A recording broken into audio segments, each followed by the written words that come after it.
Should we get to the actual trash topic at hand? Yeah. You got some questions you wrote down? Yeah, so this one I think would address some, not necessarily address the comments head on, but it would give some insight. So, what would be the perfect balance between a customer, company, and community? Well, so you'd have customer. Yeah. Okay. Well, so what's funny Okay. is these people that are commenting, you could divvy out what's going on, right? Yeah, but at the same time, like, Well, I'm just saying you could divvy out the proportion of this based on some of those comments, right? So if the sure. customer gets to do anything in their market, the customer's getting most of it, right? Yeah, right. Like if you had 10 points to split between the three, there's some people that are like in areas where it's 7 points to the customer, and then the other three are split between the community.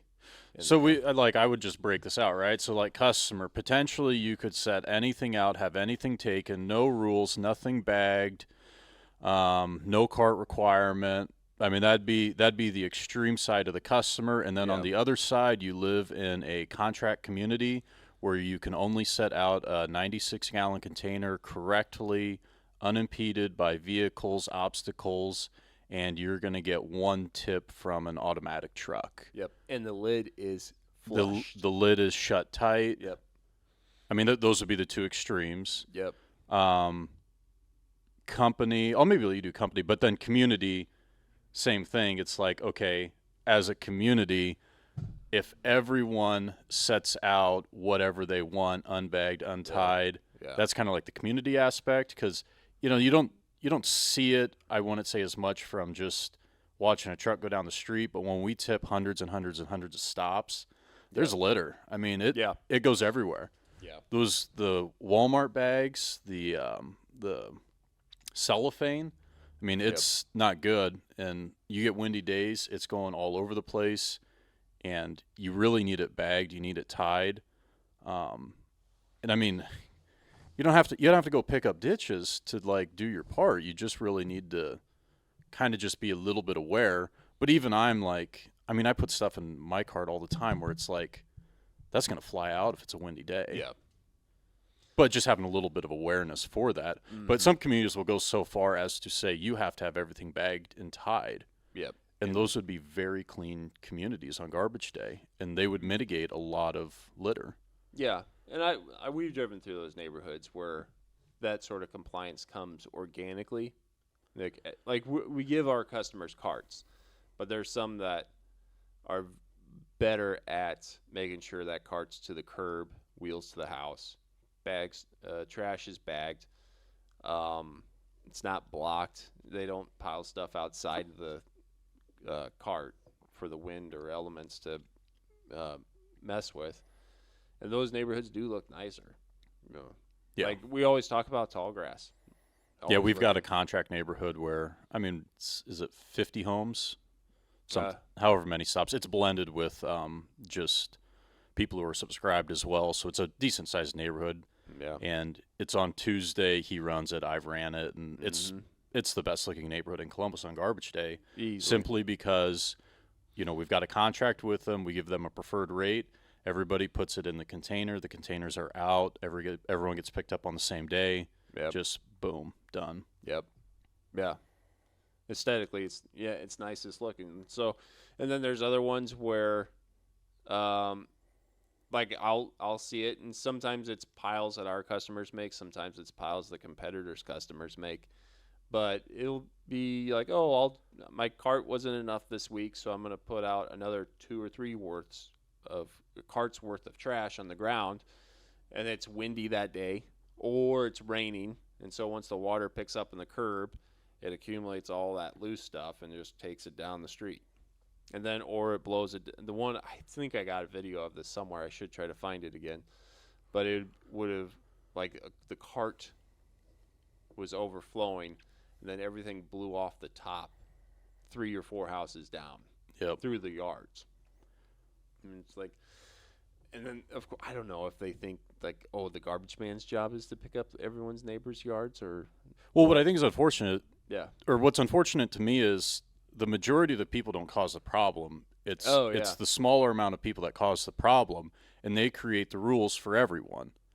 Yeah. So, like a contract town, the reason they don't want one thing outside the cart is it's a slippery slope. Yep. You give them an inch, they'll take a mile. Yep. And I mean, I personally do not have a problem loading extras. It just needs to cost the customer, so that way they're incentivized not to do it. Because Yeah. if you don't charge them, everyone's going to have extras. Then you can't get routes done. So you have to charge for the extras. But if it's like bagged and neatly set out, I don't really have an issue loading it. No. You know, driving 800 stops and not getting out of your truck isn't ideal. Like you do actually Yeah. want to like get out here and there, but you don't want to get out at every stop. Yeah. But as far as loading extras, the other thing is like the practical side of it. People are going to have extra. Like Yeah. they're going to have extra. You know, something happens, there's extra. So like I'm somewhat sympathetic to that. But the problem is once you say you take extras, you have to understand people will set anything out. So then you get, you know, this week I'd had a couple stops where they just take boxes and they fill boxes with garbage. Uh-huh. So all of a sudden I just got a box full of loose garbage Yep. on the side of the curb. And that's like where bagged and tied would be a rule, and that would not exist in any Yep. community. And it's not that many stops that do that, but you just have a couple stops that set out a box, the box blows, it scatters, animals get in it. Then it's like, nope, bag tied in the cart. Yeah. One rule for the whole town. My favorite is when the box is like they've ripped the box apart and then they just put the tabs back together roughly. Yep. So when you do pick the box up, Yep, I had one of those this Yep. week. I had one of those this week, and I'm like, and this. that's your fault. You got to clean it up. I was like, this is why there are blanket rules for communities, because I had a box was full of heavy garbage. Yeah. I was going to use the arms to grab it, pick it up. Yep. I start lifting it, and I was using your truck 'cause he's got a pressure-sensitive throttle. Uh-huh. So I just started lifting it up, and I saw the whole bottom of this box just collapsing. And I mean, it's bad garbage. Like you don't want this in the streets. I just let go of it. I left it. Nice. I left it. I'm like, Yeah. how are they going to learn? They're going to set that out every Yep. week if I take that. That's a booby trap. It's a booby trap. Yep. It's like, nope, I got it to the curb. Now it's your problem. It's like, Yeah. no, this is not my problem. This is not my I problem. get it. No, I get it. I've had those days where I'm like, you did that on purpose. Like, But if he would have just Yeah. bagged and tied his garbage and had it next to his cart, I wouldn't have had an issue with it. you know what I wish I remember? I wish I would have put a note in this person's account just to like express thanks like regularly forever. It was they said they had extra trash out. It was a box, and so I was about to just grab the box and yeet it by hand because I couldn't grab it with the grips. And they wrote in big letters, "Broken glass inside," and they taped Yeah. it shut. I was like, "That's incredible!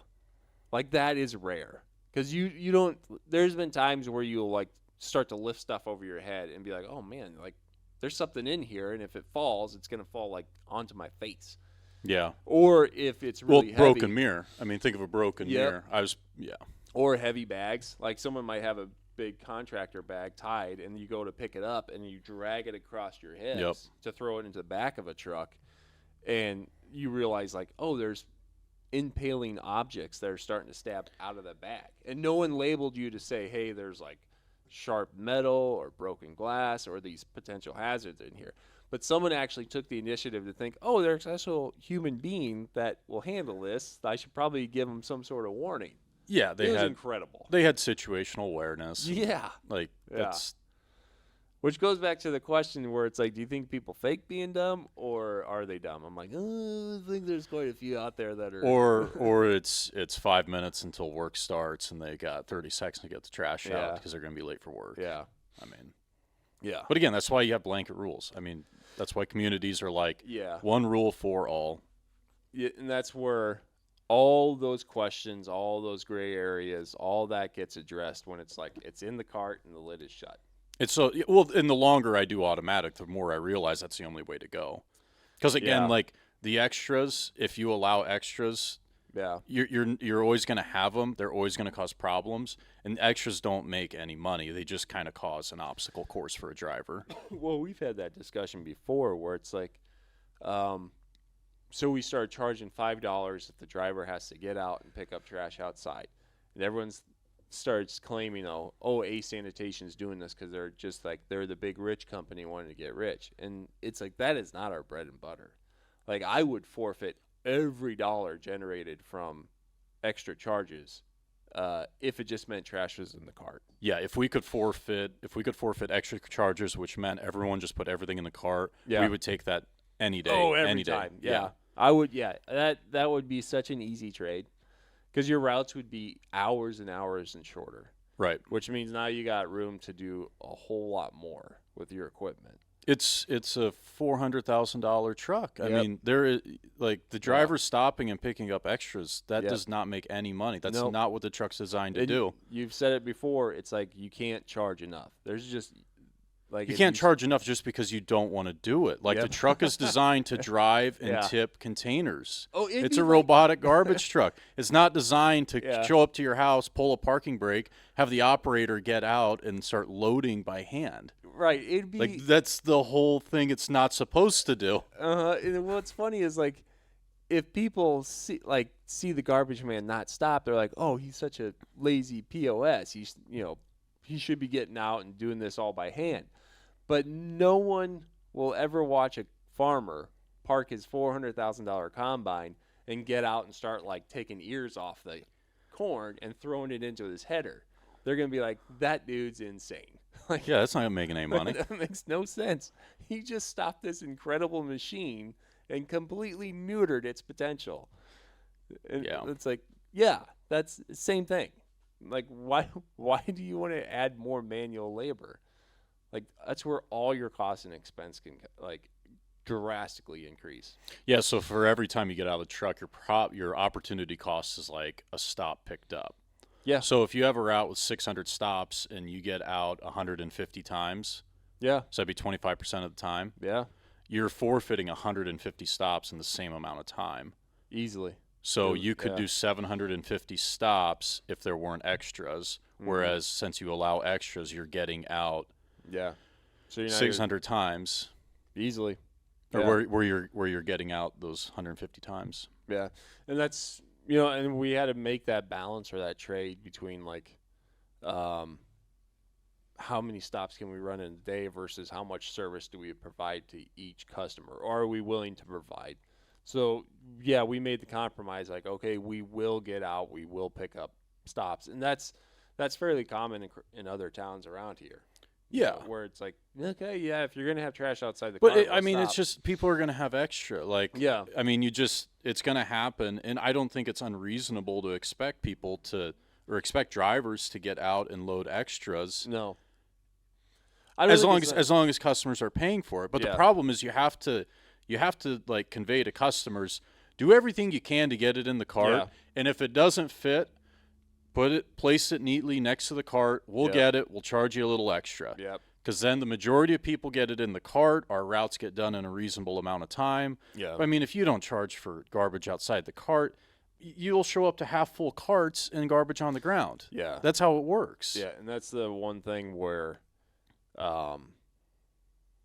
like if someone's starting a garbage company, I would start off saying, make sure you, like, 'cause the trap that people fall into is, I'm gonna have like the smaller hometown service and do all this extra stuff that the bigger company won't do, and I'm gonna do it for free, and that's a trap that it seems like every new company will fall into because it's like some small. Well, it's the fastest way to grow a customer base. Yeah, but then when you grow too fast and you realize like, oh, this is Well, then they stop doing all the stuff they said they're going to do. yeah, because I mean, it's because once they scale up, they realize how unsustainable that is, Yeah. and so then they have to become what they said they wouldn't become, and it's like that's because that's how it works. kind of like an Airbnb is more expensive than a hotel right now. Yeah, yeah, How Well- Uber's more expensive than Yellow Taxi now. yeah. Well, I haven't used those, but you got more experience in how that stuff operates. But yeah. Anyway, it's well, what was the original question? We're trying to find the balance between customers, company, and community. Yeah, I was just taking customer and community, Yeah. the polar sides of that. Yeah. What would you say for company? the extremes? Like, what's the best looking scenario for a company? Yeah. The best looking scenario for a company would be minimal drivers, automated trucks.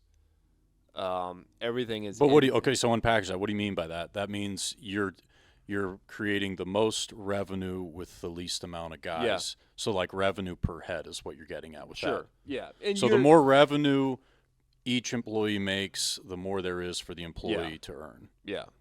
So, and you can apply the financial lens to it because that's your background. But for me, just having like been primarily an operator on the street, trying to understand a company's point of view, it's you want fewer drivers and you want them, if not well experienced, you want them very capable. So it's like you would prefer to pay higher for less people, have good equipment, and then have contracts that say all the trash is in a container in which the truck service and the driver doesn't get out.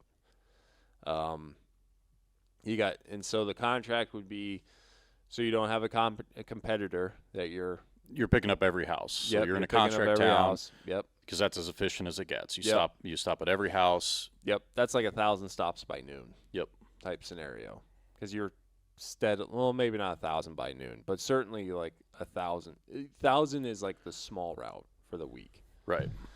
So you got high revenue, and then you want easy access to a transfer station, not necessarily a landfill. What else? I imagine in that scenario you're running commercial operations too, so that's all front load. And you got rules where the enclosures, if you have enclosures, the enclosures are open. Yeah. when you roll up to The it. dumpster's got to be pulled out so Yeah. you can grab it. Dude, that's a slick operation for that. Yeah, for someone like that, that'd be real smooth. Yeah, and that'd be the company. Like that'd be like most favorable to a company. Things that are a contract with very strict policies. So from an owner perspective on the company, yeah, so it's like revenue per head. So the more your employees can create in revenue with the fewer, personnel that it takes, Yep. the more you have to like compensate. Oh, It's like what's the best place to work for right now? It's Apple. Because Apple generates more money per employee than any other company. I'm pretty sure. I saw that the other day. I haven't been following Apple. That's not my brand. Well, so I'm just getting at, like, they make so much money, and they don't take that many people to do it. But that's how efficient their operation is. Yeah. No different than, when you're running a company, that's what you want to aim for. Yeah. Where on the flip side of that, the most imperfect balance, where if you're operating in a competitive space, that usually means like the customers. This is what I don't like about it. It's like if you're operating in a competitive space, you got customers that are inadvertently becoming the bosses, dictating the terms. So you got a lot of bad ideas as far as like how trash is getting picked up. Mm-hmm. And it goes to like, well, it should be in a container, but they don't want to put it in a container, so they won't break down boxes, or they'll set out entire pieces of furniture, like or a dresser and stuff. And they're like, well, if you don't take it, then I'll find the next guy that will. And then you got companies that are competing, and based off the rules of scale and the cost of operation, the two competing companies will eventually have to raise prices. And it's a game of like, who's going to raise price first? And since they're playing that game, they can't afford to hire good drivers. So there's a high turnover rate. And then you're getting guys that are like, should be nowhere near a truck or people in general. Well, yeah, what are you going to sacrifice? I mean, you're giving it all to the customers, so someone's going to pay for it. Yeah. And then I think where it really culminates, where it's awful, is once you got two companies that have competed or existed long enough, and like the rules have crept up enough where you get enough dissatisfaction, and the prices are so high. And the prices are high because there's not enough density to actually get good revenue to run a successful company. But then you'll get someone that looks at the prices and say, oh, it's too high, so I'm going to start my own garbage company, and they'll put some wood walls on a pickup truck and they just start slinging it in the back. And they're like, well, I can do it for $12 a month. Yeah. And it's like, oh, no. Now it's gotten even worse because you got this guy that's got like no health insurance and probably not even insurance on his own. Well, just a sole proprietor. I mean, he's a one-man band. An absolute shit show of a scenario. Yeah. And the customers are getting what they want, but no garbage company is getting what they want, which is like professional drivers that have retirement plans and health insurance. Right. And like good health insurance. Yeah, when you call there's up, a difference. When you call up and like dictate to your garbage company how you want your garbage picked up, that you're not going to use a card, you're going to have extras and not pay for it. You're really just saying, hey, can you find somebody that you're going to like pay nothing, no benefits, can't afford the clothes on his back to come and pick up my garbage because I want all this done and I'm not paying for it. Yeah, and people don't realize like what some of those operations look like behind closed doors. Because I've had friends that work with those kind of operations where it's like, hey, you don't know this, but a lot of those guys are high when they're running those routes. And one buddy told me, he's like, people would take bumps right off the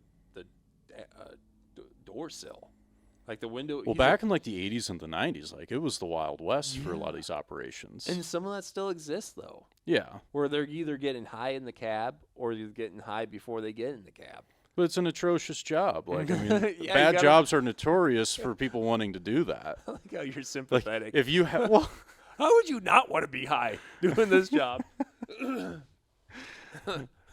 Fair point. I mean, if you're getting paid no benefits, you're going out in the rain, the snow, like. Yeah, I'm an asshole. I'm sorry to be so judgmental that I think the guys operating commercial trucks should be sober when they do it. My standards are so high. Well, if you're going to give the customer everything, you're going to have to cut expectations somewhere. Yeah, and so you're going to have some sort of perk to sell to the employee. It's like, listen, I can't pay you well. I can't get you insurance. But when you're drinking or getting high in the cab, I'm going to look the other way. Well, I mean, construction workers, that's like it's one of the hardest jobs. There's a DOT guy listening to this. He's going to be like, oh, there's some red flags. Yeah. No, you're true. You're not wrong. Yeah. Construction, I'm positive it exists. I mean, kitchens, like commercial kitchens, like where your food comes from. Yeah. I mean, read Anthony Bourdain's book. Yeah, and I feel a little safer. It's not even his book. Like my friends, growing up that worked in kitchens, like it's crazy what goes on. Sure, but it's behind closed doors. You don't see any of that. You just order off the menu, and it's like, I don't know, came out of the kitchen, looks fine to me. Who knows? That's why I really like when you go to restaurants and like the kitchen's like built into the restaurant, and you can like see it. Oh, what's going on? Yeah. Gosh, I don't know. There's something about. Like, I guess I didn't put much thought into someone handling my food and who they are and what their hygiene is. But at the same time, like when you look at a garbage truck, like the size that they are and the potential damage of them, like how many little oops are there with a garbage truck? Well, I think whenever it hits something, it usually wins. Yeah, it's not like there's a video in that Facebook group where someone had a Ring camera of the garbage truck with the grips out driving by and hitting the car. And the person that posted it or had the Ring camera, they said the garbage man said he gave it a little bump. And the video showed that it was not a little bump. There's no little bumps. Like you don't just little bump a car with a garbage truck. So that's the worst thing about picking up extras that I've found, or the most dangerous thing about picking up extras is when I pick up extras. So think about this: you grab your cart, you tip it, you set it down, and then you're going to get out of the truck and you're going to reload that cart. Mm-hmm. So sometimes I'll get out of the truck and I'll go to reload the cart, and I still have my grips closed. Yeah. But I get out and I realize, oh, this is just a light, fluffy box. Oh, and you'll toss it. So I'll toss the box. Yep, I see. But when I got out of the truck, I anticipated that I was going to grab the can and tip it again. But I didn't do that. I got out. I tossed the fluffy box. I get back in the truck, parking brake, engaging my parking brake, putting it in drive, checking my mirrors left to right. What'd I forget to do? Stow the grip. Mm-hmm.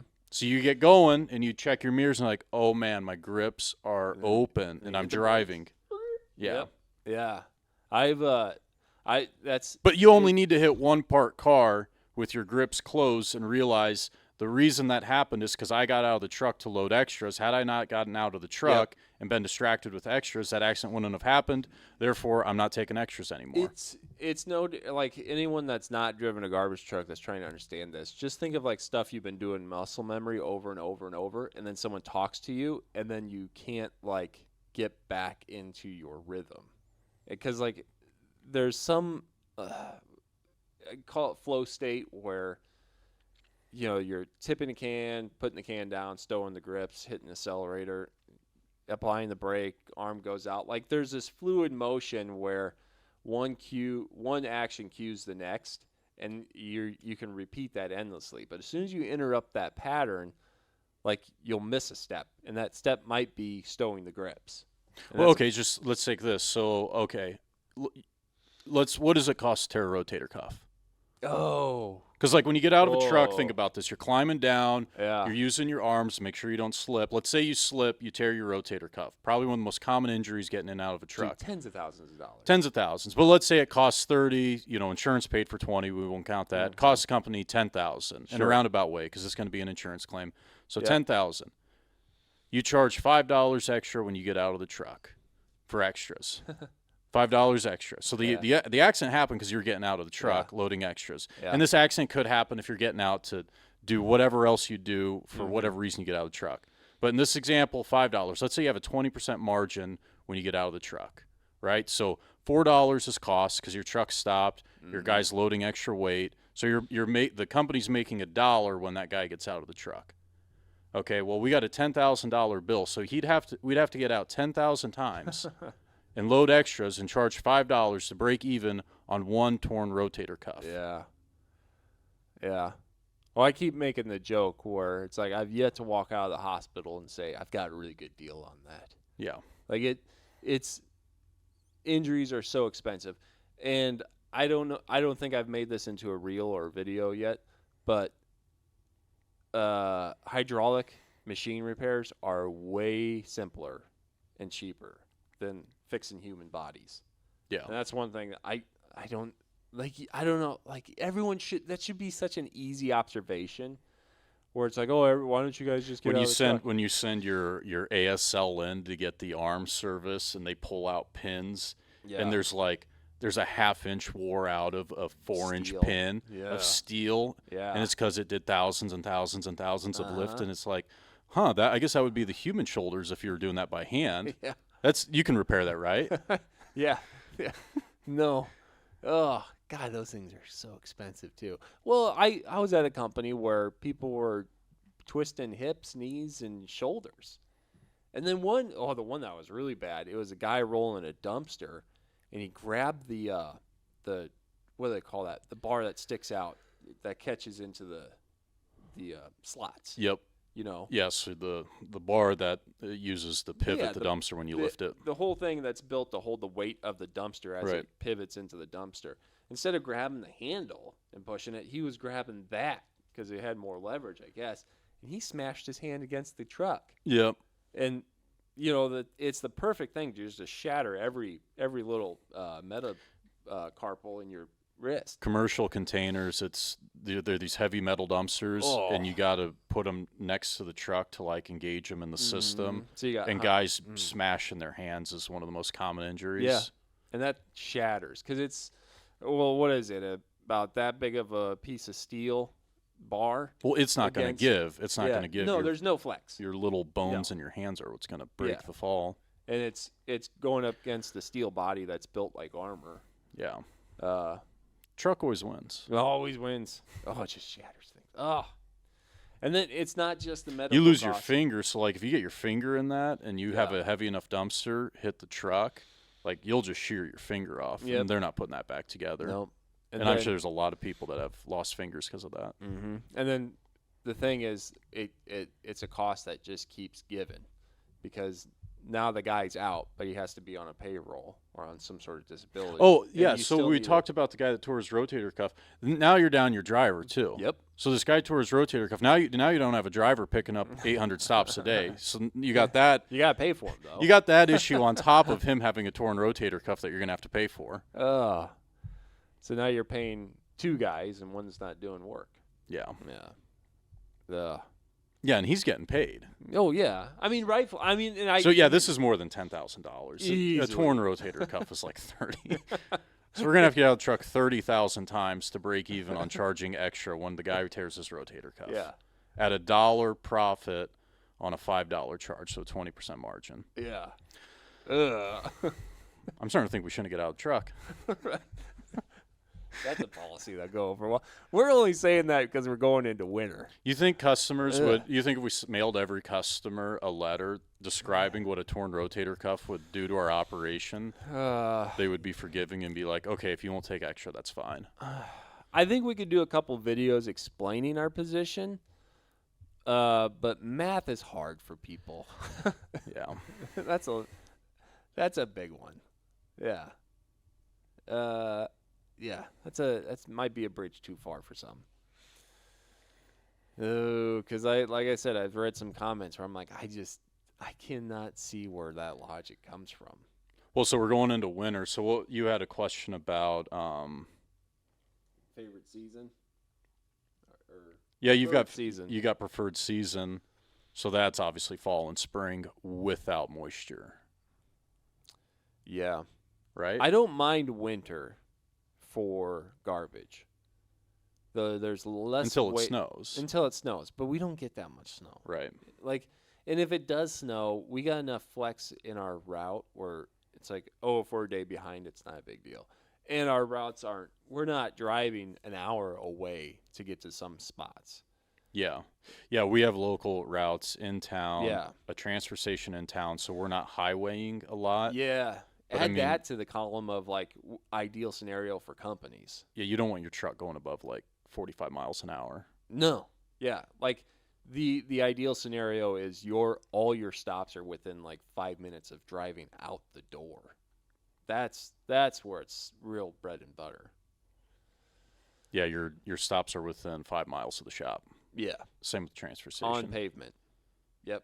Like once you go out the door, within a few minutes you're picking up your first stop and you have not left concrete. That's where it's slick. Yeah. And if it's contract, yeah. Okay, so then the other question you had is injury. So going into winter, Oh. you've got way more injuries than me. What I would say so your question was, what's the worst injury you've had? Mm-hmm.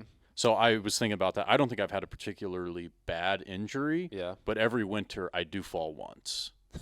Yeah. I always fall once on the ice. I mean, yeah. because at the beginning you're not used to it, and then there's a guy kind of like, oh, that's right, the ground gets slick, and when you jump out of a truck, you got to like be holding on. So there's that one house. You'll know this one. I won't name the name, but you drive across a bridge, and it's the first house within this little lake community. Yep. You know, and they got their extras. They were generous enough yesterday to run their sprinklers overnight. So it was just this nice, slick skating man. rink. And they had extras. We got our first freeze, and they didn't turn off their sprinklers, so No. they made an ice patch for Yeah. them. And so they had Hey, in their boxes. defense, I left my sprinklers on. No, I get it. They weren't the only house.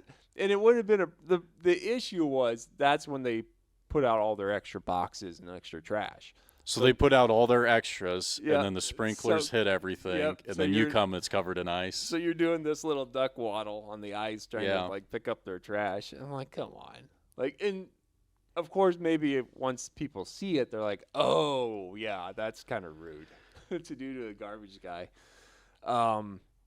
As far as my injuries go, it's tricky because I don't know what injuries are necessarily trash related or farm related, because I'll do physical stuff at work and then physical stuff at home. But I think one of the worst ones was having a hernia.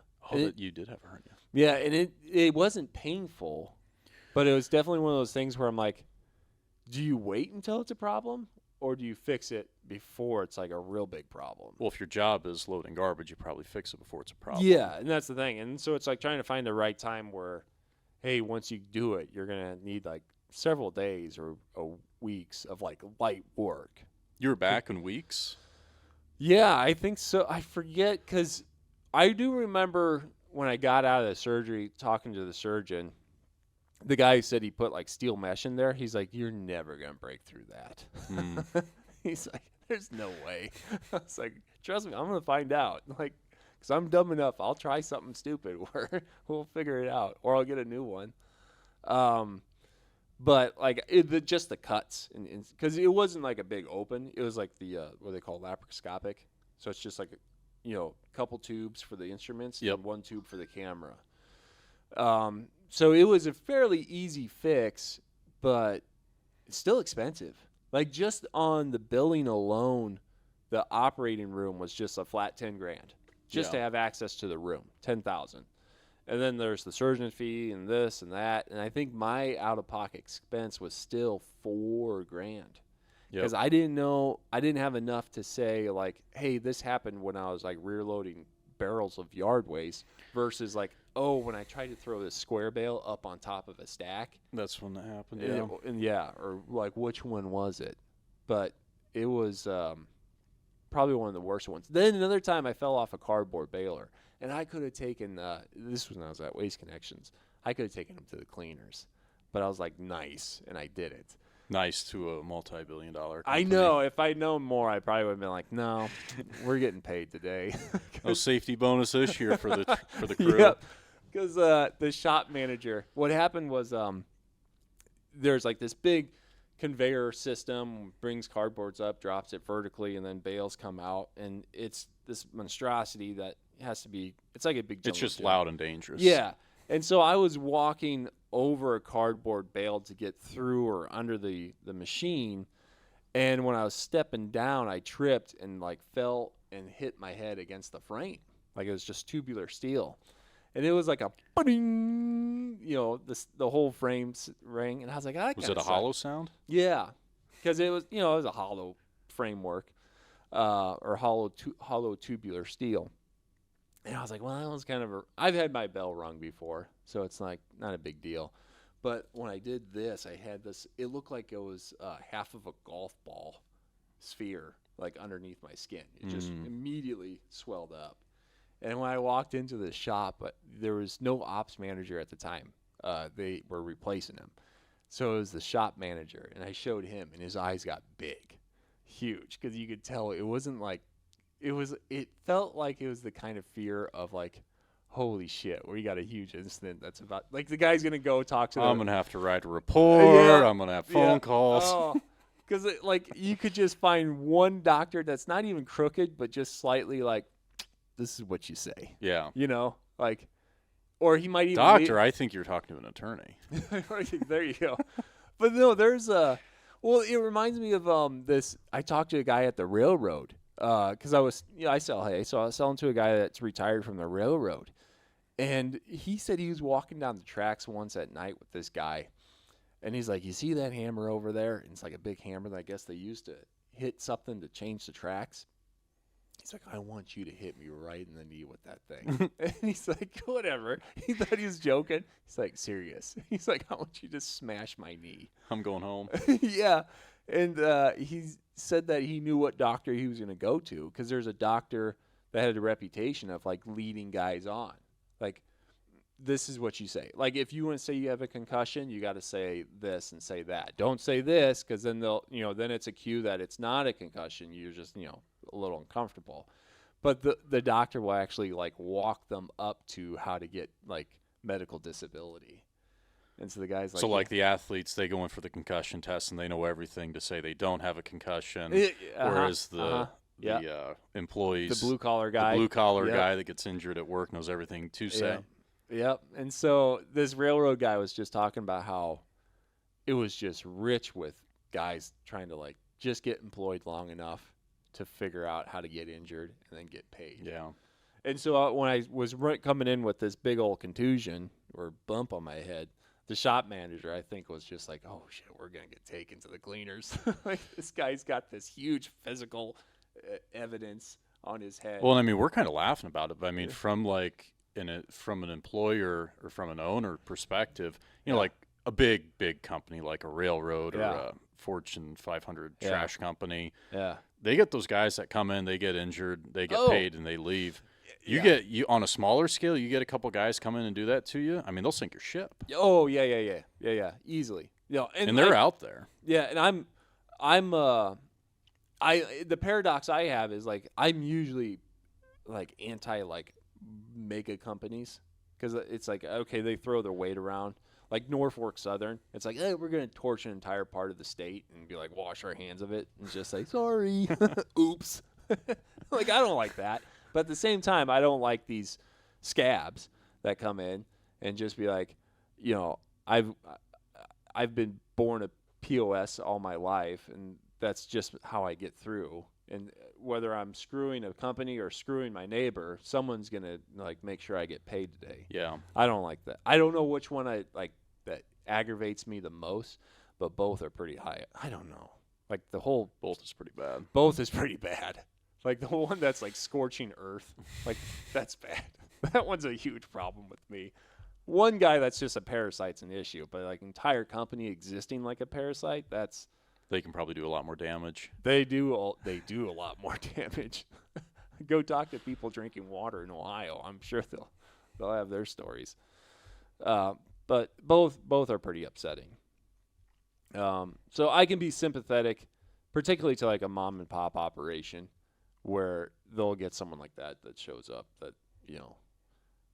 And some of these guys it's weird that they're actually really smart. Like they'll actually look at the insurance policies and figure out like, okay, I could probably get paid this much and then I got to know like the medical terminology to use in order to like justify this or which doctor, like it's a pretty elaborate strategy to con somebody. Yeah. And I was like, God, you're committing so much effort just to be crooked. Ugh. Not thrilled. Anyway. So those are some major risks for companies: torn Yeah. rotator cuffs and Yeah. Yeah, well, we were talking about injuries. So I had that head contusion or bump, whatever, and then the hernia. And then I don't think nothing else that would necessarily be like on a medical bill. Haven't broken anything yet.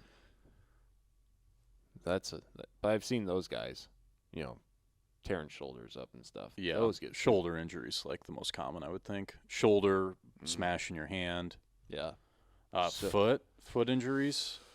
Yeah, dropping stuff on I them. mean, you're on your feet all day long. Your feet pound when you get in and out because, I mean, you're going up and down steps. Have you ever had plantar fasciitis? I have not. Ooh, that's brutal.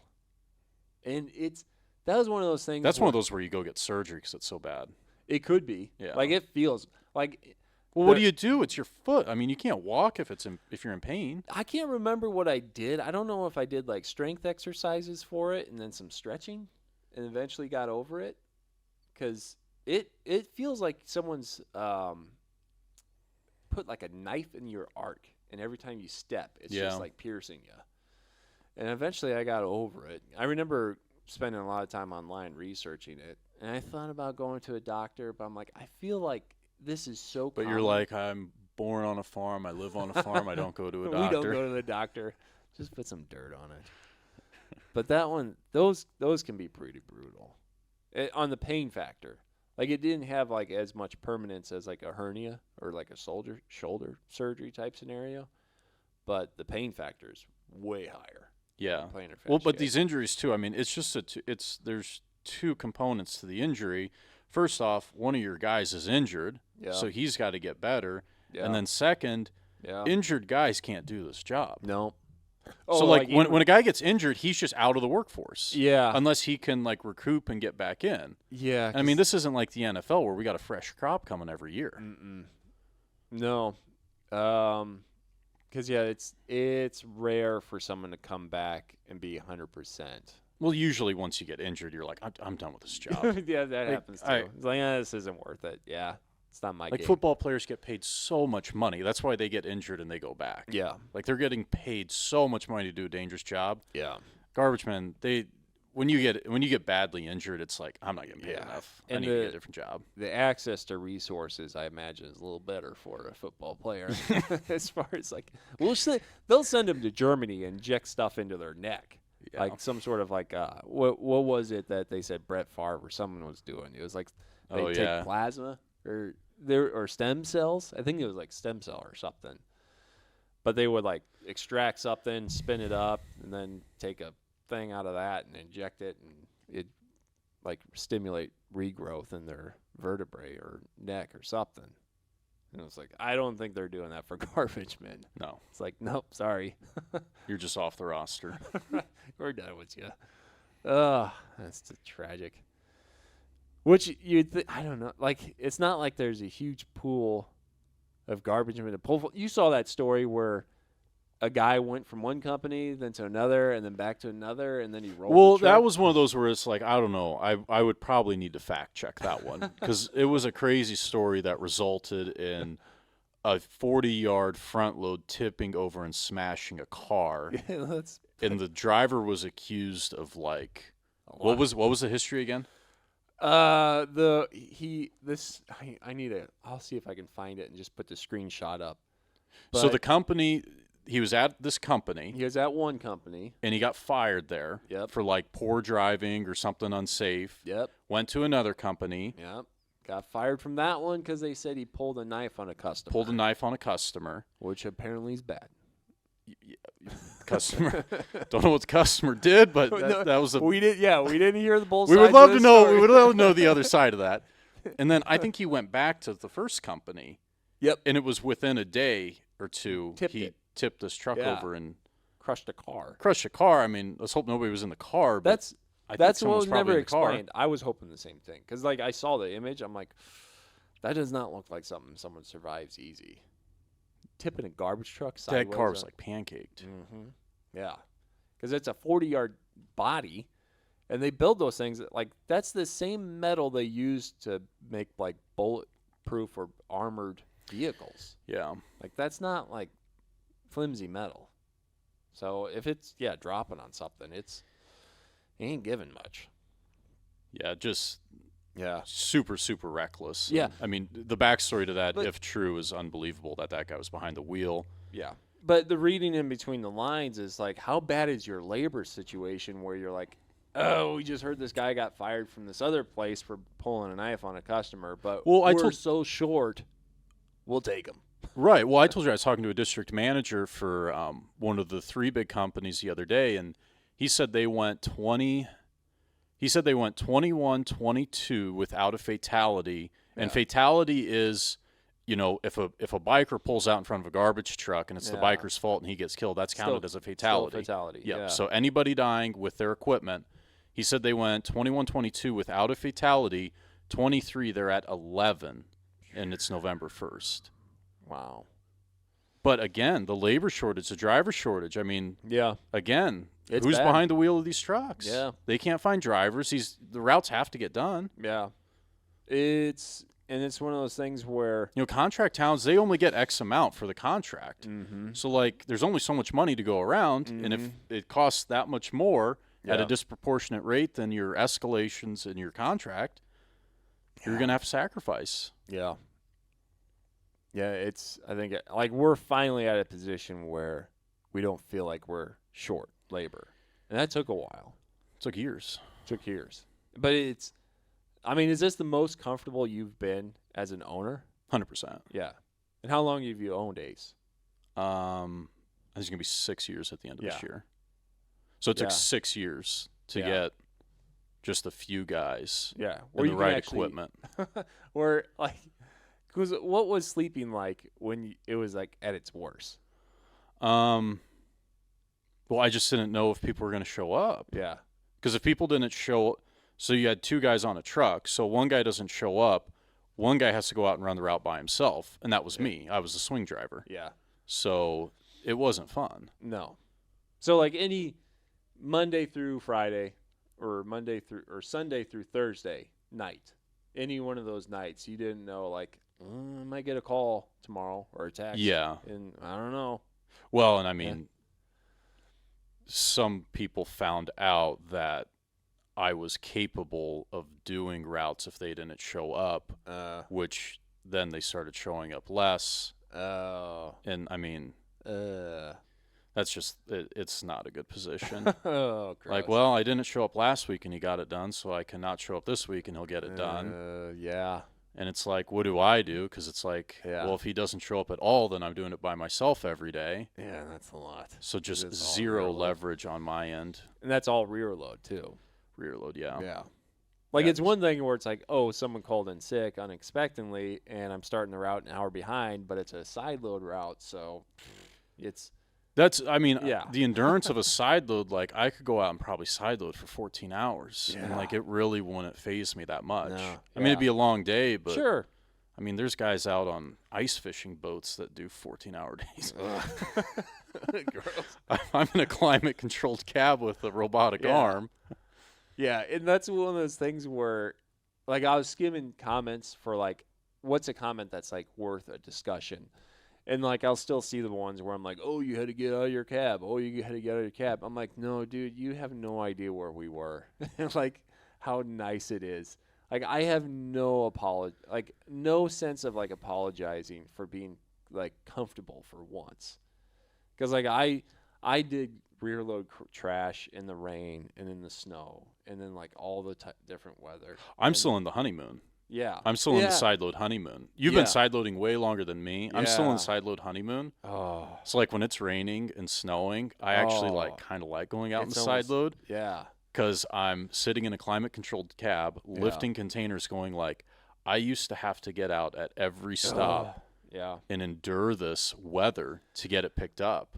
There's a lot of parallels, and I keep bringing this up from, like, the hay farming I do at home.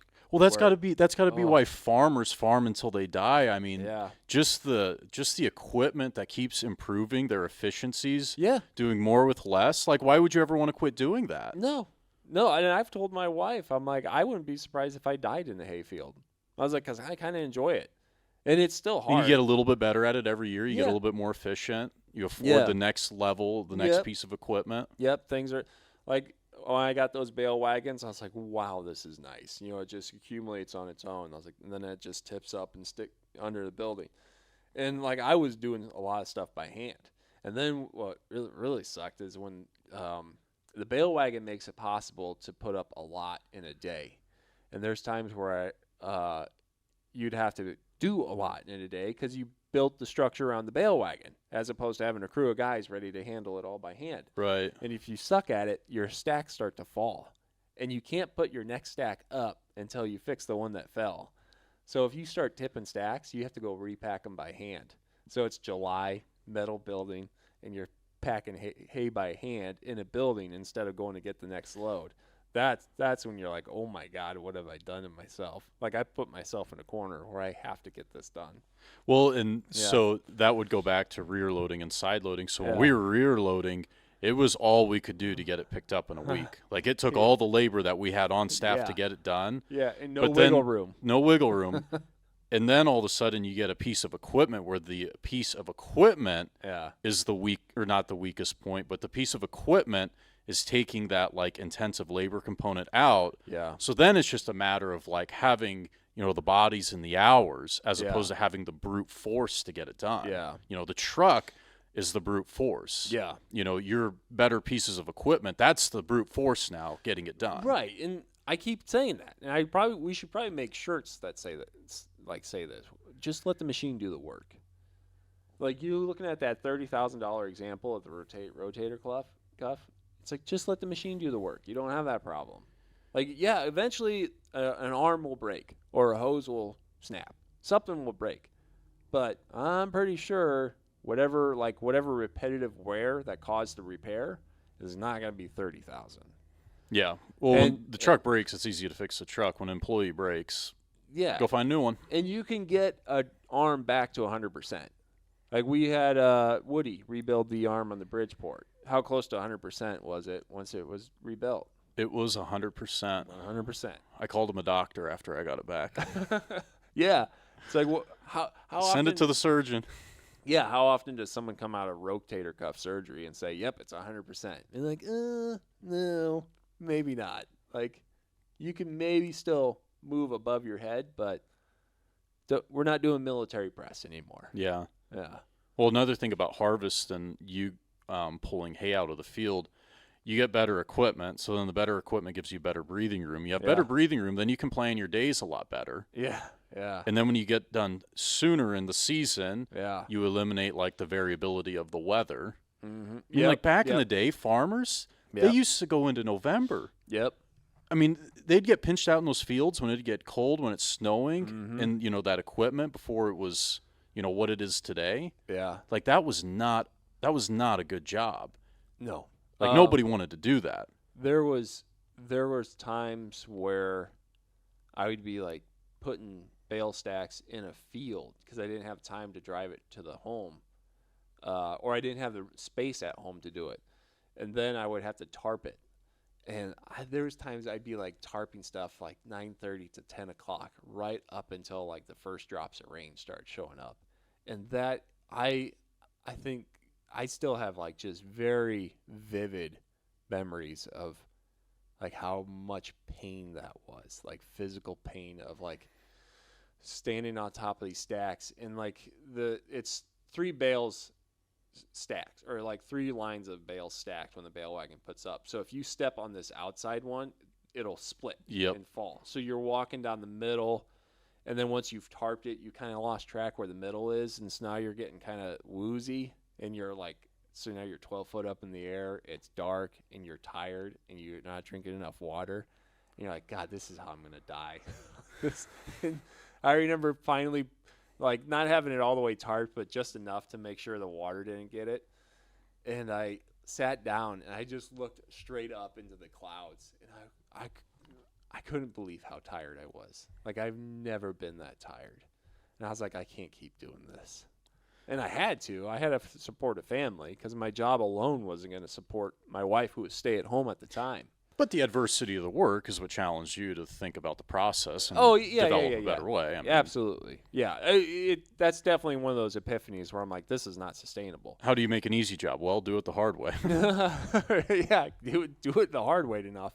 And again, it goes back to what I said. Like, there's so many people in those comments that will be like, oh, you're not getting out of your truck. I was like, it's like, no, we got out of the truck thousands of times, and now we figured this out. Oh, yeah. It's like, I have no remorse. I'm like, you guys have no idea, like, how much physical, like, agony I've gone through. Well, that's like farms. I mean, can you, like, you see these humongous farm operators, and it's like the generations before those massive pieces of equipment put in so much work that they would have that much ground at this point in time. Yeah.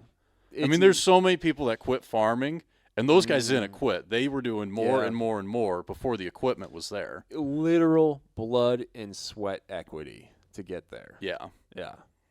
And that's one of those things. And for me, it's all worth it if I can hand it to my boys and they don't have to do that. And if they can, like, and then they just keep the trend going.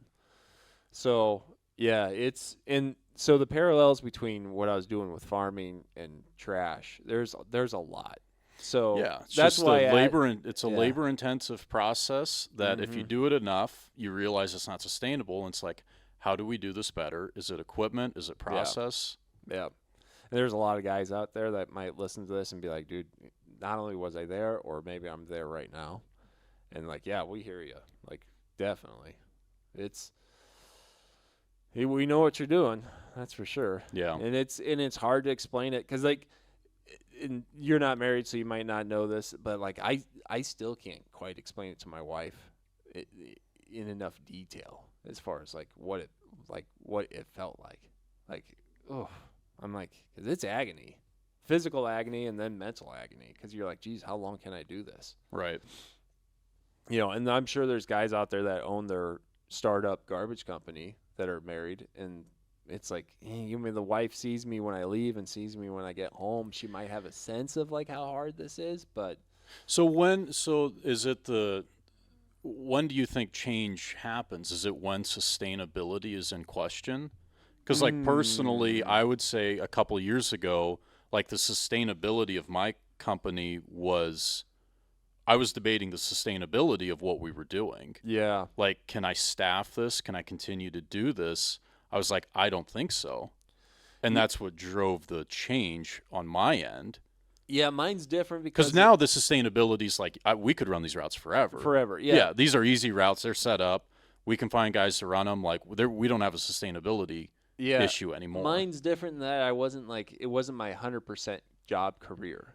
Like it's just like this seasonal thing where I'm like, all right, it's spring, well into like the start of fall is going to be some busy months. So it's all a question of like, how do I just get more per acre, like more value per acre, as far as like reducing how much time it takes me to get hay cut or put up or stored and get it to someone purchasing it faster and easier. So like it's the what would happen is like it's not so much about sustainability for me. It was more of how do I stop like forfeiting value? Because there'd be times I'd be like getting behind, or there'd be weather coming in, and I'm like, well, I don't have the time to do squares, so I'm gonna have someone custom round bale it, so I got something out of it.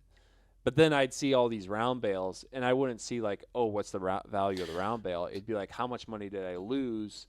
Yeah, so you get in a bind and you got neighbors where it's like you could just sub out the work kind of a thing. Yeah, and so that's the problem with garbage. Like, you got to get it picked up. Yeah, and so your competitor's not going to pick it up for you. No, so that's where it's a little different. So you can't sub it out. Like, you're going to go pick up that garbage or you're not going to have that customer. But then, like, what kicks me is, or where I kick myself in the butt is where I'm like, if I had that little bit extra cash, I probably could have paid for this improvement, and then I wouldn't have the this opportunity problem. cost. Yeah, it's forfeiting, and that's where and I go back and forth because I've definitely invested more into a sanitation than I've done with any other place I've worked with.